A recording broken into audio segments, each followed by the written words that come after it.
praise this president for being pro-black, before you praise this president for caring about ethnic communities and marginalized populations, do your homework. Well, some of y'all didn't do your homework. They didn't do their homework. So let me tell you just a little bit of research, not just him personally, but also some of his policies. Perhaps before they went and sat at this table, they should have done their homework. Because if they had done their homework, they would have known that President Trump has ramped up mass incarceration by instructing Attorney General Jeff Sessions to revitalize the war on drugs. They would have known that of the 87 picks for federal judges, 85 have been white and just one has been black and one has been Hispanic. They would have known that President Trump supported the Department of Justice engaging in unlawful voter purges, making it difficult for blacks to go and vote. They would have known that Trump is ending protection for predatory lenders, which disproportionately harm black people. They would have known that he is ignoring the affordable housing crisis by ordering HUD to triple the rents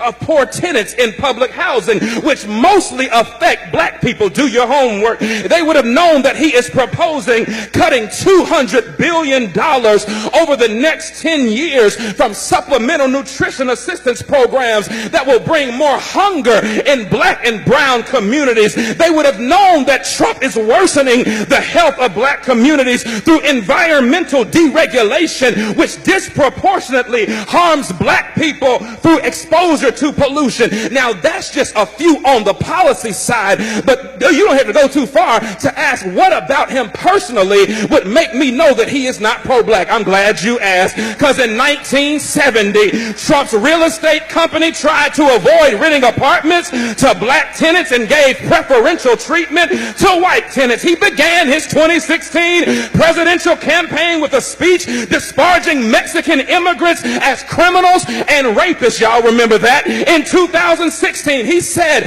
of people of color, you are living in poverty, your schools are no good, you have no jobs. Hold on, I'm a product of a HBCU, and I'm a product of black school systems and black teachers. Don't you ever tell me that my black schools are... Hold on, I ain't done. He says you have no jobs, so what do you have to lose from electing me? In 2017, Trump said 15,000 recent immigrants from Haiti all have AIDS, and 40,000 Nigerians once seeing the United States would want to go back to their huts in Africa. He spent years suggesting that the nation's first black president was not a citizen of these United States. He called Puerto Ricans who's criticized his administration's response to Hurricane Maria. He called them politically motivated ingrates.